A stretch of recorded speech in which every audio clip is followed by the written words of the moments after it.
Hi, welcome to Quid Pros Quo. I'm Rin. And I'm Zac. And today we are talking about randomness in world building. So Zac pitched this idea to me, and I just absolutely loved the idea of using randomness in world building. But do you want to talk some more about it? Sure. When I am creating a setting or a backdrop, whether it's for a role-playing game or a short story or a novel, one of the things that invariably comes up is that there's just so much stuff to decide. And because there's so much stuff to decide, it can be easy to fall victim to analysis paralysis, where it's like, oh, I need to decide all of these little decisions about like the coins and the economic system and the government and the culture and all of these things. And it can often feel very overwhelming, especially when we're comparing ourselves to other really good world builders, not taking into account how long it took for those worlds to take shape. I'm looking at you, Middle-earth. And one of the things to recognize is that you can use randomness to get around that analysis paralysis. And sometimes we get a little antsy about being random inside of creativity because we think that it's all supposed to be deliberate. But this goes back to something that we've talked about in prior episodes about creativity as organization rather than creativity out of nothing. Where if you consider creativity as creating something out of nothing, randomness is going to be something that is really uncomfortable because it's like, well, I didn't make it though, so is it really being creative? But if you see creativity as an act of organization where you're taking the elements that exist out in the universe and you're putting them together into something that is new because of the order and the form that it's in, then randomness makes perfect sense. Because randomness gives you the raw material to then go and make something out of it. Exactly. And the thing I was going to say earlier was like, if you're doing all this world building, it's hard because a lot of it doesn't even make it into the final story. Yep. It's like the idea of like the iceberg, and then Brandon Sanderson has this idea of the hollow iceberg, where you build just enough under the water so it looks like it's okay, and it's like totally solid, but in reality you haven't done that. But that's, again, another episode, so let's keep talking about randomness in world building. I love that. I love that metaphor. That's awesome. Yeah, that's great. If you're familiar with tabletop role-playing games, the idea of using randomness should be really familiar to you since many source books come with these lovely dice roll tables where you can be like, oh, you come upon a village, and then you just pull out your 3 6-sided dice and you roll them, and you're like, and this village is a trading town that is on the coast, and its problem is that it's ruled by a mob boss. Like, you just have magicked into existence this village that you didn't know anything about before, and now you can work on it, and you can start asking questions about it to flesh out the world around it.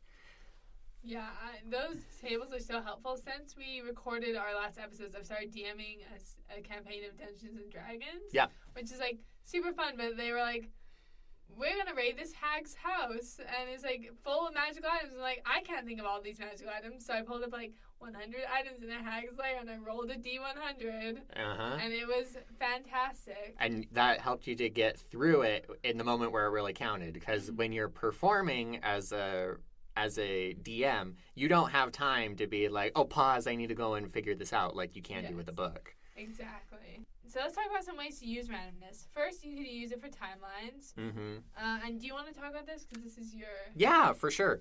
I love using random generators for timelines. I've written code to do it for my own projects. And basically, you have one table for random events, and then you decide how many years you want in between events, and then you grab a dice that is going to give that to you. So if you want the maximum to be 20 years, then you find an icosahedron somewhere, a 20-sided die. And then on the one chart, you'll roll to figure out which event happens, and you plug it in at the next date. So if you're writing a near future science fiction novel, you say, okay, I'm going to start my timeline at 2022. You roll one die, and it gives you 5 years. So you go forward to 2027, and you roll on the chart, and it says plague. And you say, okay, in 2027, there's some kind of plague. And then you just go and you figure out what the rest of the timeline is. And in that case, and this is the case for all of the examples that we're going to talk about, randomness is a point of departure. It's not the final destination where you're going to recognize, okay, maybe this doesn't make sense. So you just toss it, and nobody's gonna hunt you down. It's not illegal. You just toss it. You just toss it and you move on. But you can get some really interesting stories out of this. For example, I was doing a timeline for my nano project last year, and I realized that there was a colonization event and then there was a Civil War event. And I was like, oh, well, maybe. And I looked at the event right before it, and it was raided by vandals or something along those lines. And the story that I began to tell myself was, oh, okay, so this society had been ransacked by, vandals or whatever. And in the midst of all of this happening, the leadership decides, what would be a really great idea right now? We should go and start another colony. And in the process of doing that, they stretch their resources even thinner. And so the people become angry about it. And so you have a ruler or a person in power who leverages that anger in order to start the Civil War. And so I have like a mini story there that I didn't need to put that much effort into getting the raw details down because of the randomness of it. Yeah, and that just goes back to using more tables. And you can find these tables online or in source books. You can make them yourself and then reuse them for various projects. Mm-hmm. So I think the one nice thing about using randomness is like your sources can be the same from project to project. Yep. But it'll be different enough because you're arranging them in a different order. Yep. And our brains recognize patterns, but if there is no pattern, you can't recognize it. So some other examples that we can think of are conlanging. We did an episode not too long ago about conlangs, where you can create tables for different linguistic features depending on how deep into the weeds you want to go for that. And then you just say, okay, roll on the table, and you find out that you have a language that uses subject, verb, object order, and the adjectives come after the nouns, and you just go through and you do that. You can also use it to come up with characters, locations, biomes, cultures, anything. Basically, you can make anything with a random generator. All that you need is the right tables and enough imagination to put the elements together. Rin mentioned that you can find these in source books. One of the ones that I like to use is Worlds Without Number and Stars Without End are two great resources for this. You can find there are versions of them available for free on DriveThruRPG. We'll put some links in the description to this episode. You can also use coin tosses or dice rolls to resolve ambiguous situations. And this doesn't just go for role-playing, and we have an episode on role-playing coming up. Yep. But you can use it these role-playing tactics in your writing. Mm-hmm. I was using the fate system to write a scene in my NaNoWriMo project also last year. And it was it makes sense for them to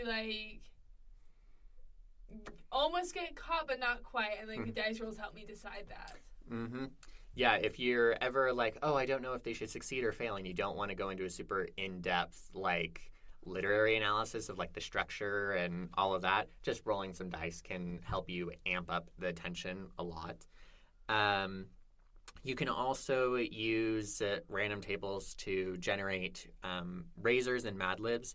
Razors is a term that I heard first from a role-playing newsletter by John Four, which is basically a mashup of two intellectual properties. So it's basically a comp title. So you have a table where you put in a whole bunch of comp titles, and then you roll the dice, and you say, this intellectual property meets this intellectual property.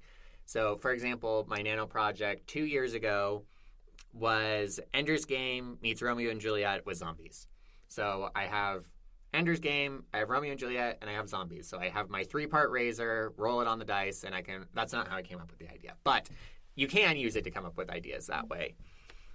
I also have some short stories that I've been thinking about recently, which I describe as Spirited Away meets Stardew Valley. So you will notice that Stardew Valley isn't even a book, it's a video game.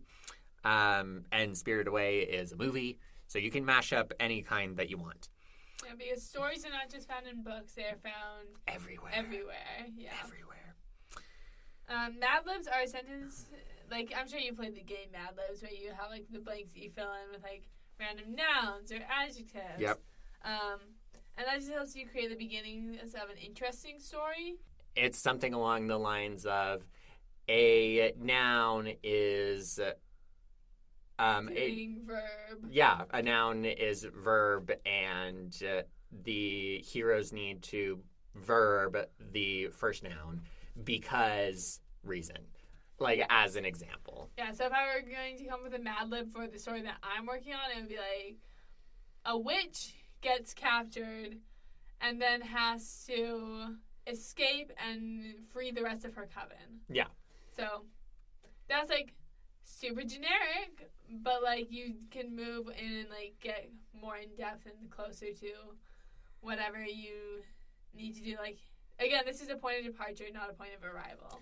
Right, and if I were to use your Mad Lib and take out the verbs and nouns, I could say a centaur needs to hunt a giant beast and then return back to his village, I guess. Yeah, which is a totally different story, but still using the same Mad Lib to arrive at that story. Exactly. I think that's all we have for you today. Do you have anything else you want to talk about? No, I just wanted to say that randomness is so great. If you've never used it before, just give it a try. It will change your life, and we want to hear from you if you have any ideas for ways that you have used randomness inside of your writing and your world building.